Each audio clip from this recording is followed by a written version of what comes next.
Tuhan, terima kasih untuk segala sesuatu yang telah Engkau kerjakan di dalam tahun ini, sampai Engkau membawa kami di hari yang terakhir di tahun 2023. Semua berkat, pertolongan, perlindungan, pimpinan dalam kehidupan kami di tahun ini, Tuhan Yesus. Kami ucapkan syukur Tuhan karena Engkau adalah Allah yang baik, Tuhan Yesus. Siapkan kami Tuhan untuk memasuki tahun yang baru bersama-sama dengan Engkau Tuhan. Kami tidak takut karena Engkau adalah Allah Immanuel, Allah yang menyertai kami semuanya Tuhan Yesus.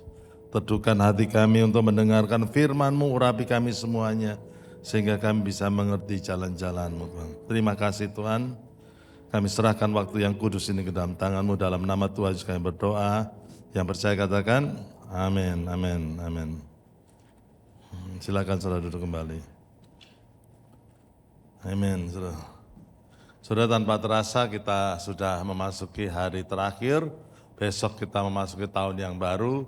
Masih banyak yang dalam liburan, mereka kirim foto, WA dan lain sebagainya. Dan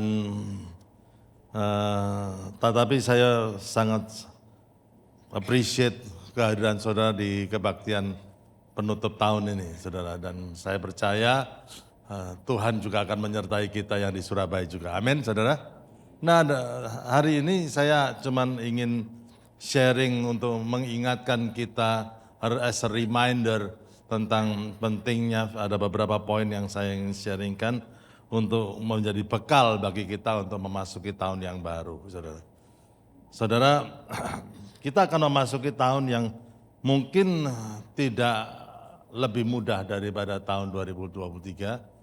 Akan ada tantangan yang baru, tetapi kita percaya bahwa Tuhan kita adalah Allah yang sama, baik kemarin, hari ini, bahkan sampai selama-lamanya. Sudah kita perlu untuk lebih melekat kepada Dia. Nah, saudara, ada beberapa hal yang ingin saya sharingkan adalah baik untuk mengakhiri tahun 2023 ini dengan rasa syukur di hati kita, saudara. 1 Tesalonika 5 ayat 18, kita baca bersama-sama 1, 2, 3. Mengucap syukurlah dalam segala hal, sebab itulah yang dikehendaki Allah di dalam Kristus Yesus bagi kamu, saudara. Tidak, bagi saya, menurut saya, bahwa tidak ada hal yang lebih baik bagi kita untuk mengakhiri tahun 2023 ini dengan mengucap syukur, saudara. Untuk semua yang telah kita terima dari Tuhan, saudara. Alkitab mengatakan mengucap syukurlah dalam segala hal, saudara. Situasi baik, buruk, saudara, biarlah kita belajar untuk mengucap syukur. Ada seorang yang bernama Hannah More, dan saya senang dengan apa yang dituliskan oleh ibu ini, mengatakan mengucap syukur itu adalah refleksi dari sesuatu. Nah, apa itu? Mengucap syukur itu adalah refleksi dari pengakuan akan kebaikan Tuhan. Dan hal itu akan memampukan kita untuk melihat tentang kebesaran Tuhan. Orang yang tidak bisa melihat kebaikan Tuhan tidak mungkin mengucap syukur. Dia akan terjebak dengan omelan, saudara. Betul nggak, saudara? Jadi kita mengucap syukur itu membantu kita melihat tentang the goodness of God, saudara. Pada orang itu, pada waktu dia bisa melihat the goodness of God, saudara, maka dia juga akan bisa melihat betapa Tuhan itu luar biasa, saudara. Nah, hati-hati dengan omelan ini, karena omelan itu akan membawa kita kepada hal-hal yang tidak baik, saudara. Yang kedua, saudara, yaitu refleksi dari pengakuan akan ketidaklayakan kita. Hal ini menjadikan kita menjadi orang yang rendah hati, saudara. Kita mengucap syukur karena kita ini siapa, saudara? Kita ini siapa, saudara? Kok diberi banyak yang luar biasa ini. Jadi saudara, jarang orang yang sombong bisa mengucap syukur ya saudara ya. Justru orang yang rendah hati itu, orang itu bisa mengucap syukur untuk apa yang Tuhan telah lakukan dalam hidupnya. Saudara, hati-hati dengan mengomel karena Alkitab mengatakan omelan itu akan membawa kepada satu hal yang tidak baik, yaitu pemberontakan. Diawali cuma dengan omelan aja, saudara. Ngomel hal yang kecil, saudara. tapi diakhiri dengan pemberontakan. Rasul Paulus mengatakan dalam 2 Timotius pasal yang ketiga, saudara, mengingatkan Timotius bahwa akhir zaman ini kita menghadapi hal-hal yang sulit. Sulitnya apa? Orangnya yang sulit, saudara.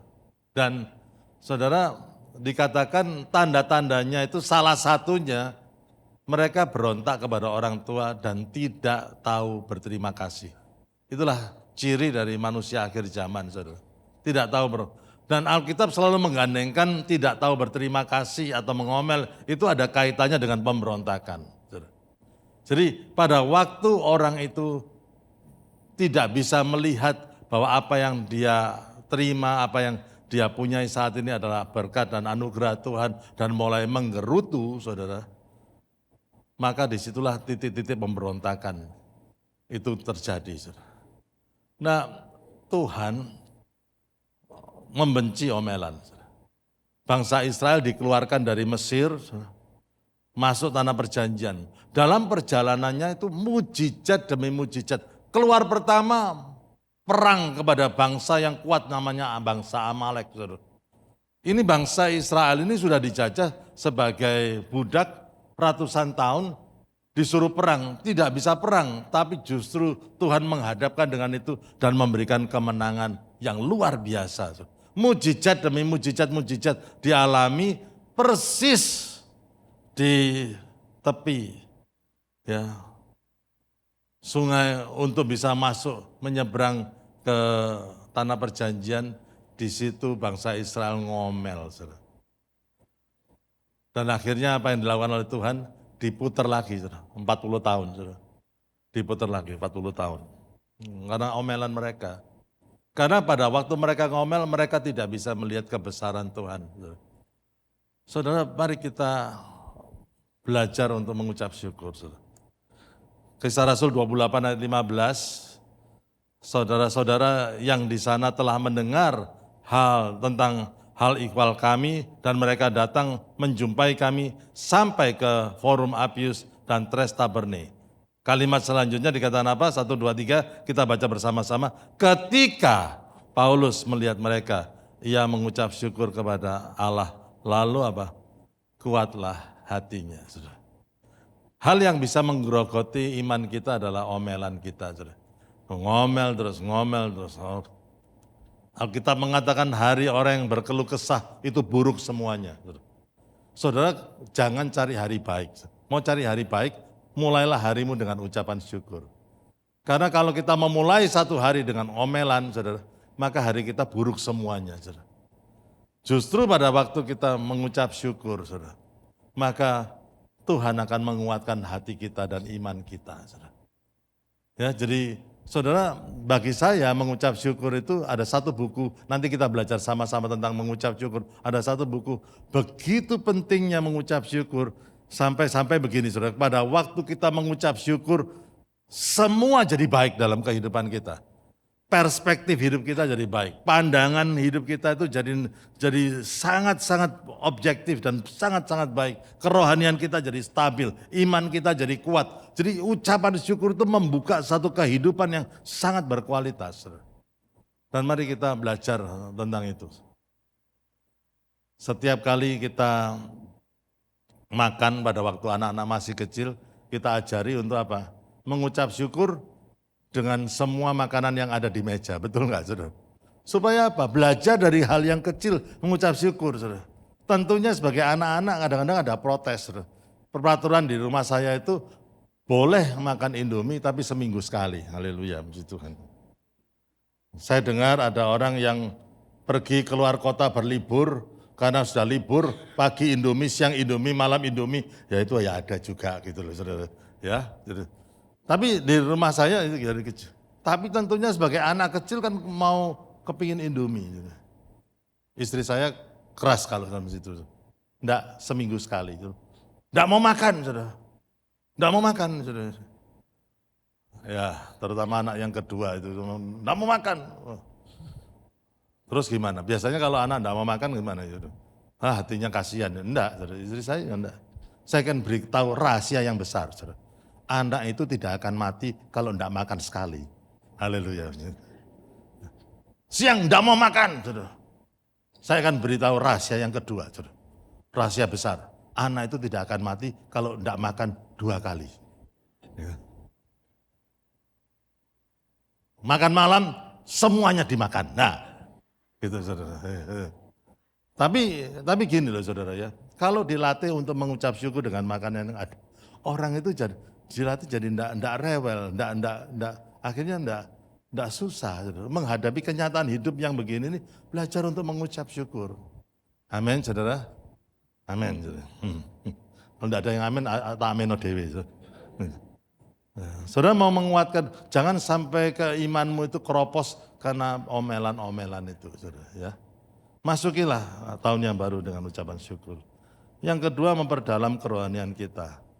Dikatakan hendaklah kamu berakar di dalam Dia dan dibangun di atas Dia. Kolose 2 ayat yang ke-7. Kenapa kerohanian penting? Saudara begini ya, banyak orang walaupun sudah Kristen, walaupun sudah rajin ke gereja, tidak memperhatikan kerohaniannya. Mereka hanya memperhatikan kehidupan ini oke atau tidak. Kalau sudah oke ya sudah. Perkara rohaninya itu jelek atau enggak bertumbuh, enggak peduli. Pokoknya hidup sudah nyaman. Nah itu bahaya, saudara. Bahaya sekali, saudara. Karena apa? Kerohanian kita itu mempengaruhi nilai-nilai yang kita pegang. Nilai-nilai yang kita pegang itu. Nah nilai ini sangat penting, saudara.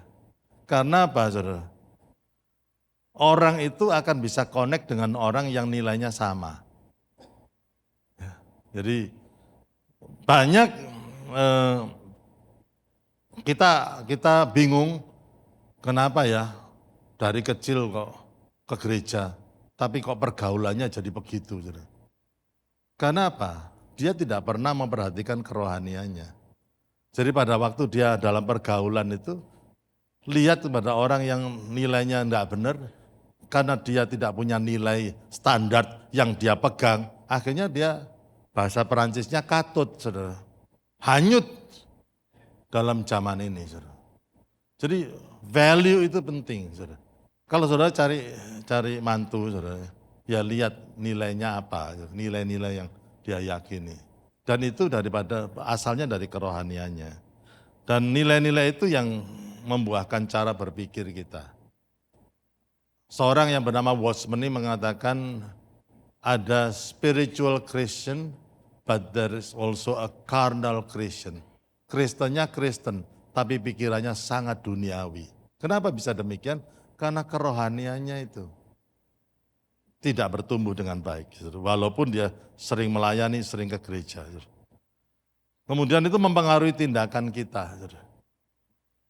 Saudara hati-hati dengan hal ini, karena kalau kita tidak memperhatikan kerohanian kita, maka hidup kita tidak bisa memiliki kualitas yang seperti yang Tuhan inginkan.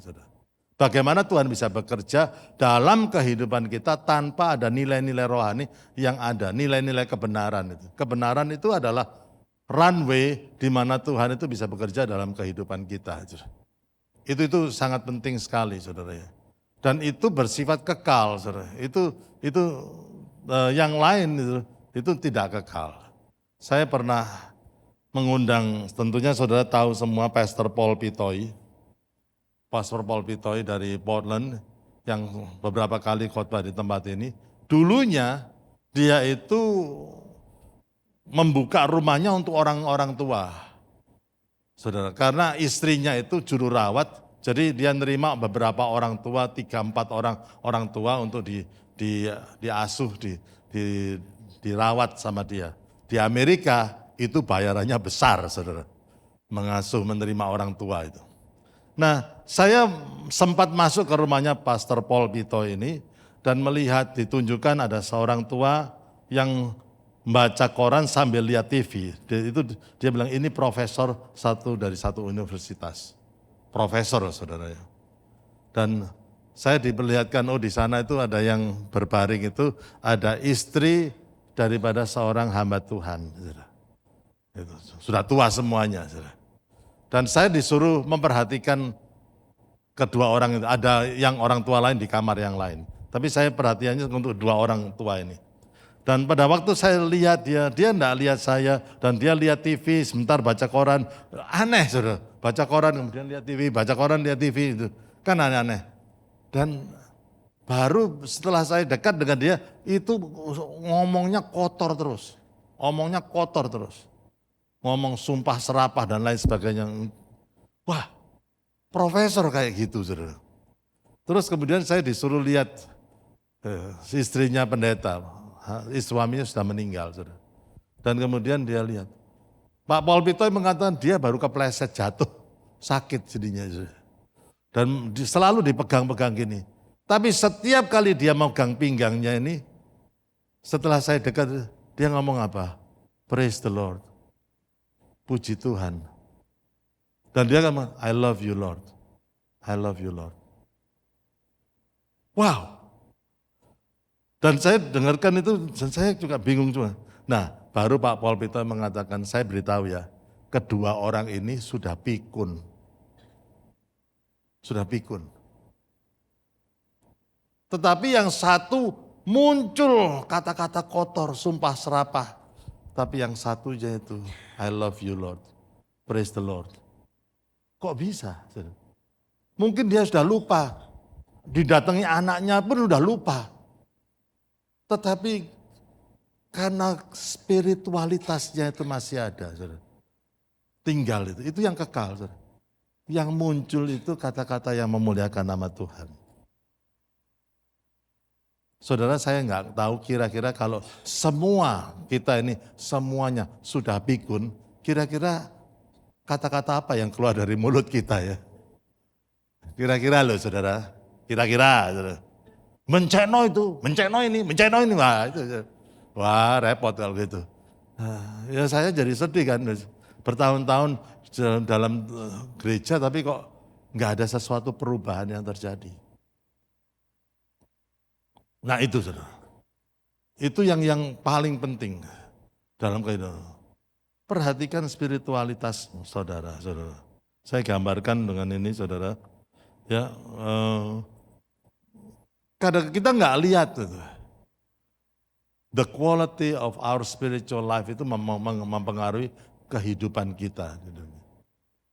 Dan saudara, kalau kita kerohanian kita oke, maka kehidupan kita itu akan menjadi baik. Ini dunia pengembalaan itu saudara.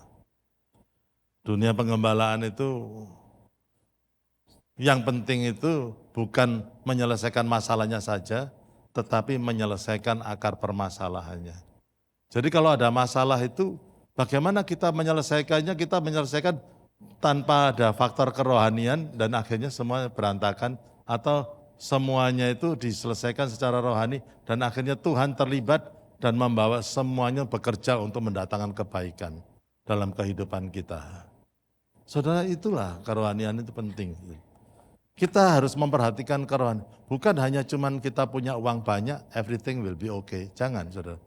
Tapi belajarlah saudara, untuk bisa memperhatikan kerohanian saudara.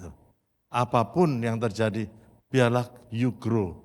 Kita hanya bisa bertumbuh rohani kita kalau kita dekat dengan Tuhan dan menjadi pelaku firman. Kita mengasihi Tuhan dan melakukan kebenaran. Apa yang akan terjadi, prosesnya itu Kristus makin bertambah dan aku makin berkurang. Dan pada waktu Kristus makin bertambah di dalam hidup kita, maka kerohanian kita juga akan bertumbuh dalam Tuhan. Amin saudara. Amin saudara. Ya. Jadi usia tidak menunjukkan kedewasaan. Banyak orang yang sudah tua tapi kekanak-kanaan, ada. Ada orang yang muda tapi dia sangat dewasa, bisa juga saudara. Dan biarlah kerohanian kita itu muncul dan menciptakan spiritual maturity, jadi karakter yang mature di dalam kehidupan kita. Karena saudara, kadang-kadang itu dalam kehidupan berkeluarga, istri kita tidak membutuhkan kekayaan kita, istri kita membutuhkan Kristus yang ada dalam diri kita. Suami saudara tidak membutuhkan betapa cantiknya saudara, gitu. Tetapi juga suami saudara membutuhkan Kristus, dukungan ada yang lahir dari Kristus kepada saudara. Anak-anak saudara membutuhkan pengayoman. Seakan-akan itu mereka menginginkan seorang orang tua yang bisa mengayomi seperti Kristus mengayomi mereka. Saudara, itu yang penting daripada kerohanian. Yang ketiga, saudara, dalam memasuki tahun 2024 ini, mari kita menyederhanakan hidup kita. Ibrani 12 ayat 1-2, marilah kita menanggalkan semua beban dan dosa yang begitu merintangi kita dan berlomba dengan tekun dalam perlombaan yang diwajibkan bagi kita. Mari kita melakukannya dengan mata yang tertuju kepada Yesus. Saudara, menanggalkan beban dan dosa. Dosa memang harus ditanggalkan, tapi beban itu belum tentu dosa, tapi unnecessary burden. Satu beban-beban yang tidak perlu, yang makan merintangi kita, yang membuat kita stres. Itu, mari kita sederhanakan tentang hal itu, saudara. Karena saudara, saya lihat ada hidup ini jadi kompleks dan akhirnya kita tidak perlu, saudara, gini, jangan sampai saudara membandingkan hidup saudara dengan orang lain. Karena kita ini punya hidup sendiri. Sana, saudara pikir, aduh enak ya, bisa keluar kota ya. Gitu, saudara. Enak ya, bisa keluar negeri ya. Saudara, kalau Tuhan kasih berkat keluar kota, puji Tuhan. Kalau Tuhan keluar negeri, puji Tuhan. Kalau kita di Surabaya, puji Tuhan juga. Amin, saudara. Saudara, belum tentu yang keluar kota ngirimi saya. Bali macet, Batu macet, mana-mana macet, Solo macet. Kalau mau makan, antri terus itu. Sedangkan di sini saya makan nasi pecel, enak tenan, saudara. Saudara, loh saudara, saya nggak tahu, saya ini bisa makan nasi pecel seumur hidup saya enggak pernah bosan, saudara. Enggak tahu kenapa. Seperti orang bule makan salad seumur hidup mereka, ya bisa. Itu bagi saya sesuatu yang, ya. Saudara, kalau misalkan saudara, ya yang sederhana, saudara jangan punya ambisi yang lebih daripada kekuatan finansial saudara. Itu akan nantinya akan menghantam diri saudara sendiri. Saudara. Ya. Mau rumah yang lebih gede. Tapi coba lihatlah kapasitas saudara. Saudara. Rumah saya itu enggak besar-besar amat, padahal badan saya besar. Saudara. Gitu. Tapi enak loh punya rumah kecil itu saudara. Ditinggal-tinggal ya enggak tak khawatir apa-apa. Saudara. Kalau misalkan hari raya pun bersihkan rumah, ya enggak sulit saudara. Soalnya cuman 128 meter persegi. Ya. Dan I'm happy. Saudara. Saya diajak, kamu enggak kepingin pindah rumah, tak? Istri saya ngomong begitu. Lihat-lihat rumah. Enggak. Aku enak di sini aja. Hidup di sini sudah. Apalagi dekat lapangan golf. Enggak, itu hanya tambahan. Gitu. Tapi rasa cukup itu penting, saudara. Jangan saudara, misalkan ya, beban itu apa? Saudara? Ingin menarik perhatian orang. Ini kita di dunia medsos. Terus upload itu. Makan es upload, makan apa upload, makan ini upload. Saudara di Bali upload, saudara di luar negeri upload terus. Dan komennya wow. Akhirnya saudara terbelenggu dan dengan wow itu. Apalagi yang wow. Lah terus kalau wow terus dananya kurang, ya sudah stres. Saudara. Kita tidak perlu hidup dengan wow-nya dari orang lain. Yang penting kita bisa wow dengan diri kita sendiri. Amin, saudara. Kita puas, bersuka cita, saudara. Saudara enggak tahu, saya enggak kemana-mana akhir tahun ini, saudara. Tapi I'm happy. Happy, sungguhan happy, saudara. Saya bebas, saya bisa makan apa makanan yang saya senangi, apa itu, saudara. Wah, saudara, luar biasa, saudara. Ya. Kalau saya cerita, saudara bisa iri hati. I'm a happy man. Dan jangan saudara bandingkan dengan yang lain. Sudahlah. Ya, simplify your life. Hidup ini Simple, justru disitulah timbul kebahagiaan saudara. Amin saudara. Ya, bukan berarti saya menentang orang yang keluar negeri. Enggak masalah semuanya. Tapi jangan sampai gaya hidupmu lebih besar daripada income-mu. Berat saudara itu. Ya. Yang keempat, mengembangkan sikap yang baik. Jangan sesat karena Allah tidak membiarkan dirinya dipermainkan karena apa yang ditabur orang itu juga yang akan dituainya. Hidup ini sulit, jangan saudara persulit dengan sikap dan kata-kata saudara. Hati-hati itu. Hidup ini sudah sulit, saudara. Tapi banyak orang terperangkap dalam kesulitan yang repot, betul lebih makin lama makin sulit karena sikap kita, saudara. Satu kali saya berhadapan dengan orang suami istri. Istrinya sirinya biru. Saudara. Saya tanya, kenapa? Jatuh kok nangis. Loh jatuh kok nangis ya? Jatuh di mana? Di lantai, di kamar mandi atau jatuh di mana? Ternyata jatuh di kepalan suami. Saudara. Dijotos sama suami. Aduh, kadang-kadang itu ya, jadi gembala itu. Terus saya tanya, loh masalahnya apa? Kita ribut kemarin. Nah terus ribut gimana? Saudara? Suaminya ngomong, aku kesel. Gitu. Sudah tak omongi loh. Sudah enggak usah ngomel. Enggak usah nyalakan aku. Enggak usah nyalakan keadaan. Sudah tetap nyalakan keadaan, ngomel-ngomel terus. Sampai akhirnya apa? Suaminya ngomong, nek kamu ngomong sekali lagi tak jotos. Nah terus saya tanya, loh terus kamu responnya gimana? Jotos senek wani. Loh, aduh, keliru. Aduh, lah ya apa toh. Gitu, saudara. Loh, sekarang gini loh saudara ya. Kalau saudara jadi suaminya, ya saudara kan orang-orang baik-baik ya saudara.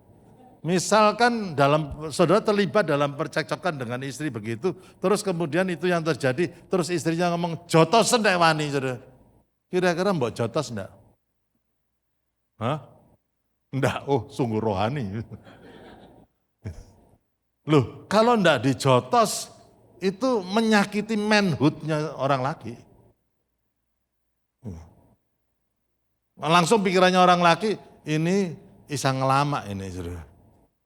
Nah enggak tak jotos sekarang, tambah lama nanti itu. Gitu kan gitu saudara, pikirannya orang laki. Elek memang orang laki itu memang. Gitu saudara, ya toh.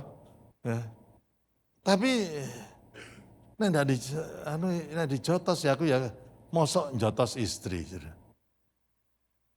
Kan suami yang mukul istri adalah orang yang paling mengejut. Ya kan? Tapi kita tahu kenapa biru ini kenapa. Jotos senemani, dong wis.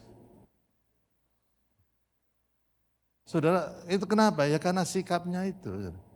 Jadi saya tidak berkelebihan, saya akan ngomong gini, nasib saudara itu tergantung daripada your attitude. Sungguh, nasib saudara. Favor dari orang kepada saudara, favor dari Tuhan kepada saudara, it according to your attitude, sikap saudara. Saya sudah pernah cerita, saya pernah sekolah teknik sipil, lulus loh saudara, walaupun lama saudara. Konstruksi beton. Waduh, jahatnya itu, dosennya itu killer. 90% bisa enggak lulus, enggak peduli dia. Saya itu ya merasa bisa, tapi kok enggak diluluskan, enggak lulus. Konstruksi beton 1. Nah saudara, saya enggak ngomong nama dosennya nanti repot. Ya saya protes saya protes ke kantornya dosen, ternyata sudah antrian banyak mahasiswanya.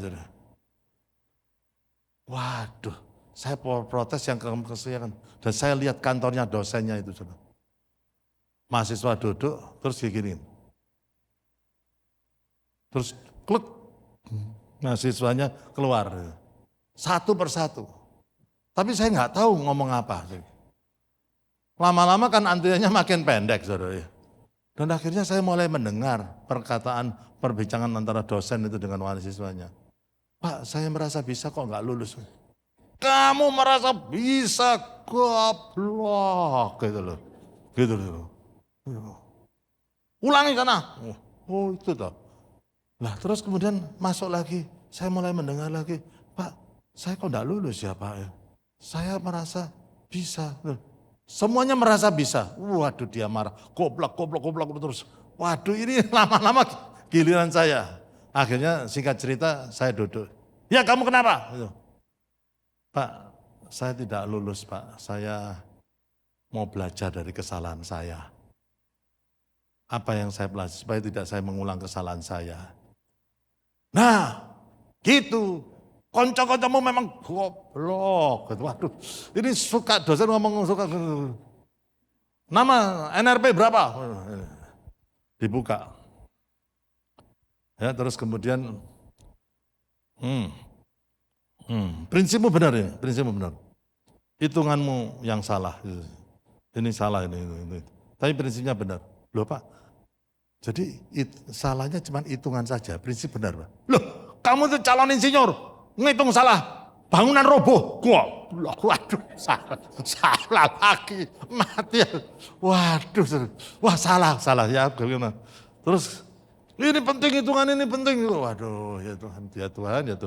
Terus saya ngomong gini, Pak ini ada liburan toh, habis ujian liburan, tolong kasih tugas.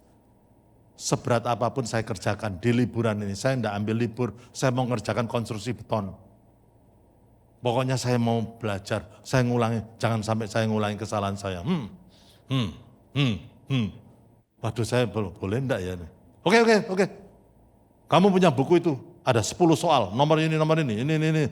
Kamu kerjakan 10 soal itu ya. Saya kasih waktu kamu 3 hari.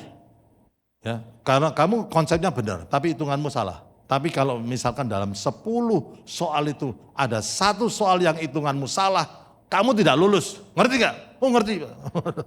Ya segitu, mahasiswa ya gitu. Ngerti. Saya pikir 10 soal open book di rumah dikasih ya waktu 3 hari saudara. Loh, kalau saya dari 10 soal itu salah ngitung, ya saya benar-benar goblok. Kan gitu saudara. Akhirnya saya kerjakan 1 hari aja 10 soal bisa kok selesai. Hari kedua enggak saya kumpulkan. Saya cek semuanya. Saya pastikan itu betul, hitungannya benar semua. Hari ketiga saya submitkan. Akibatnya apa? Lulus. Semester depannya saya jalan ke konstruksi beton 2. Teman-teman saya, Ndre, salah. Ini nih, konstruksi besar 1 ini di sini. Kamu kan enggak lulus toh. Sorry. Saudara dapat favor atau enggak itu karena your attitude. Benar, karena attitude saudara. Jadi nasib saudara tergantung attitude saudara. Jadi change your attitude and change your life. Saudara akan melihat hal-hal yang indah dalam kehidupan saudara. Amin saudara. Ya, apa yang kamu tabur kamu tuai kok saudara. Yang kelima adalah hidup oleh iman. Roma 1 ayat 17, orang benar akan hidup oleh iman. Saya hanya untuk reminder bahwa ini saudara perlu iman itu. Saudara bahkan ini saya sudah pernah khotbahkan, tapi untuk reminder saudara, dunia iman itu di sini di mana roh kita itu menyala-nyala. Iman adalah sesuatu yang dinamis, ya. Dunia kekhawatiran di mana roh kita itu tenggelam karena keadaan kita, ditenggelamkan. Roh kita, spirit kita itu ditenggelamkan karena keadaan kita. Tetapi saudara, Tuhan bekerja membuat mujizat itu di dunia di sini, dunia iman, di mana roh kita menyala-nyala. Rasul Paulus pernah mengatakan begini, aku habis akal, tapi aku tidak putus asa. Loh, luar biasa. Habis akal, saudara. Maksudnya dia tidak tahu harus berpikir bagaimana, tapi putus asa kagak, saudara. Luar biasa enggak, saudara? Kita, saudara, belum mikir sudah stres. Rasul Paulus sudah habis akal, sudah mikirnya sampai maksimal, tapi nggak putus asa. Kita putus asa duluan, belum mikir sudah. Gitu. Harus spirit kita itu, spirit kita itu. Saudara ingat cerita di Alkitab, wanita yang pendarahan 12 tahun? Mau sembuh enggak? Mau sembuh. Saudara. Usahanya apa? Ke dokter, ke tabib. Saudara. Sekali, 2 kali, 3 kali, enggak sembuh-sembuh. Sampai bayangkan, dia itu hartanya itu habis karena berobat. Loh, sampai segitunya loh saudara. Dan Alkitab mengatakan, dan keadaannya semakin memburuk. Keadaannya semakin memburuk. Sudah habis-habisan dia. Tapi apa? Spiritnya itu tidak tenggelam dengan masalah. Habis uang, keadaan kesehatannya sudah semakin memburuk. Saudara. Tapi dia mengatakan di sini, asal saja ku jamah jubahnya Tuhan Yesus, aku akan sembuh. Imannya ini. Dan akhirnya dia jamah jubahnya. Dan Alkitab menceritakan dia sembuh. Saudara, how is your spirit right now? Bagaimana semangat saudara hari-hari ini, saudara? Ya, banyak orang pinter sih pinter, saudara. Ya, di sini. Saudara. Tapi kalau rohnya tenggelam, tidak ada mujizat, saudara. Bahkan orang-orang yang sederhana, tapi imannya jadi luar biasa. Ya. Tuhan mau berbuat mujizat. Alkitab mengatakan kalau dia datang ke bumi, dia lihat apa ada iman enggak di bumi ini. Saudara, where is your faith? Di mana iman saudara? Yang keenam, teruskan. Hati-hati dengan jerat emosi. Segala kepahitan, kegeraman, kemarahan, pertikaian, dan fitnah hendaklah dibuang di antara kamu. Demikian juga segala kejahatan. Saudara. Itu jerat emosi itu. Jangan masuk ke 2024 dengan emosi ini. Saudara. Saya akan tunjukkan saudara ya. Biasanya kalau ada masalah, sumber masalah ini, ada penyelesaian. Every problem has a solution. Semua masalah itu ada penyelesaiannya, itu ada saudara ya. Tetapi yang sering kali terjadi ya, di masalah ini biasanya cuma kecil, tapi yang menjadi besar itu adalah emosi, gejolak emosi di sekitar masalah itu. Itu yang berat itu gejolak emosinya di sini. Ya ini, gejolak emosi. Dan kalau gejolak ini yang diselesaikan, emosi ini enggak ada masalah itu enggak akan terselesaikan. Misalkan, saudara dihina sama orang, saudara dinyek, direndahkan, gitu. Ya sudahlah. Ini masalahnya apa? Saudara dihina sama orang. Penyelesaiannya apa?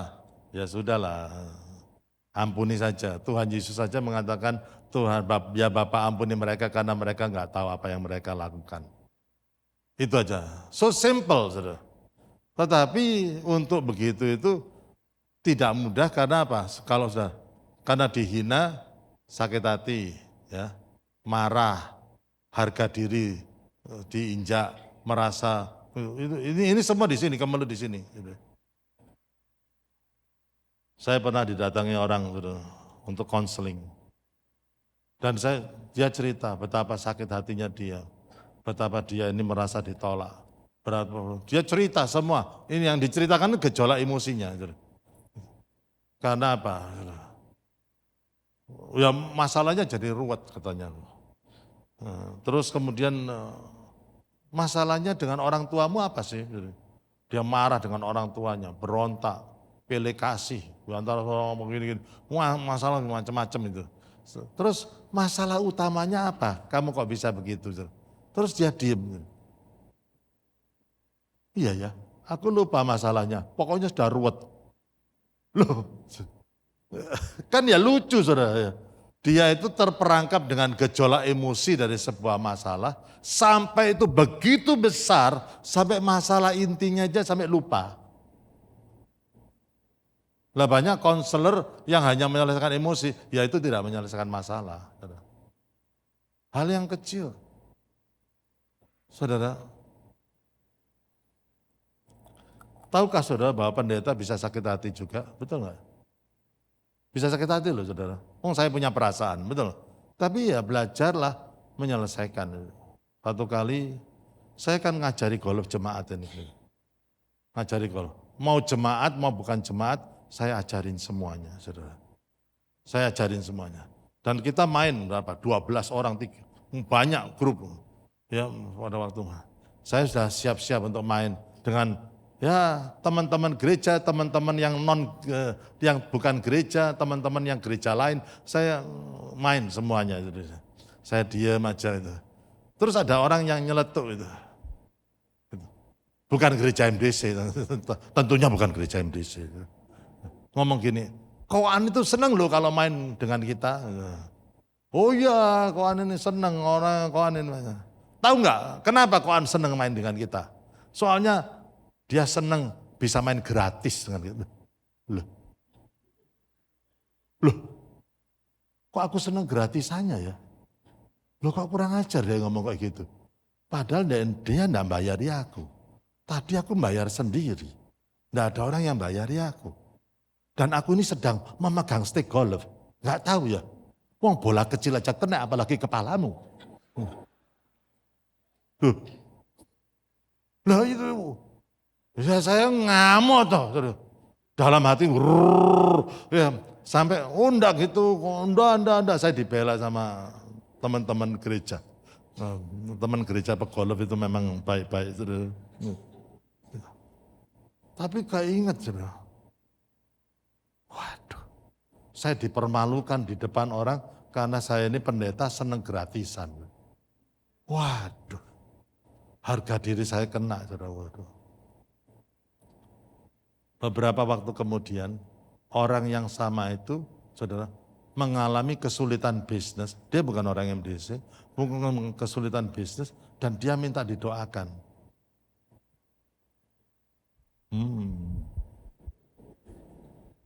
Lu ya, dalam hati loh saudara. Lu yang mempermalukan gue, kamu dipermalukan Tuhan loh. Tapi enggak boleh gitu. Saya datang temunya, ya saya doakan saudara. Saya doakan, saya nasihati, gak nurut lagi. Saudara. Waduh saudara, saya bilang gini, kamu gampang, masalahmu ada kesulitan cash flow ya. Terus kemudian gini, enggak besar kok kesulitannya, jualan Mercy-mu itu, jualan mobil-mobilmu yang mewah, ganti dengan mobil yang lebih sederhana. Dan dia ngomong apa? Loh, kan Tuhan dipermalukan kalau begitu. Loh Tuhan malu kalau kamu punya utang lebih dari kan, wah tambah gak nurut, aduh ya apa ini Tuhan. Tapi ya itulah, jangan terperangkap dengan gejolak imun, nanti gak selesai masalahnya. Akhirnya saya nasihati dengan baik, saudara. Ya itu, kira-kira gitu ya. Haleluya, saudara. The devil is playing the emotional game. Setan itu sedang mempermainkan emosi saudara. Jangan sampai saudara menjadi orang yang tidak dewasa, tidak bisa menyelesaikan masalah, dan hanya cuma bergelut dengan emosional, badai emosi, dan jerat emosional itu. Yang terakhir, membangun kehidupan doa yang kuat saudara. Kita harus, nah doa itu bagi saya itu dimensinya sangat luas. Karena Allah yang kita sembah itu Allah yang luar biasa, saudara. Saya akan berikan ini, doa itu bisa dari berdialog dengan Tuhan, doa syafaat, sampai doa itu berseru kepada Tuhan. Banyak orang Kristen doa itu berdialog dengan Tuhan, tapi tidak banyak orang yang dalam menghadapi kesulitan dalam kehidupan ini sampai berseru kepada Tuhan. Sebelum saya jadi pendeta, Pak Yeremia Rim sebagai perintis gereja ini, dia mengatakan begini, Dre kamu harus bisa berdoa dan doamu itu harus bisa menyelamatkan kamu sebelum doamu itu bisa menolong orang lain. Biarlah doamu itu bisa menolong dirimu sendiri sebelum doamu bisa menolong orang lain. Dan ternyata doa yang membawa terobosan adalah doa di mana kita berseru kepada Tuhan dengan sungguh-sungguh. Mengakui Tuhan aku tidak berdaya, tolong aku Tuhan. Pada saat itu Tuhan datang untuk menolong kita. Amin saudara. Biarlah gereja MDC ini akhirnya menjadi rumah doa bagi segala bangsa. Dan biarlah reminder singkat ini mengingatkan kita. Ada pepatah yang mengatakan orang Kristen yang tidak serius dengan doanya, dia tidak serius dengan kekristenannya. Dan mari kita lebih serius dengan kekristenan kita, kerohanian kita, dan meningkatkan kehidupan doa kita. God bless you. Amin. Amin. Amin.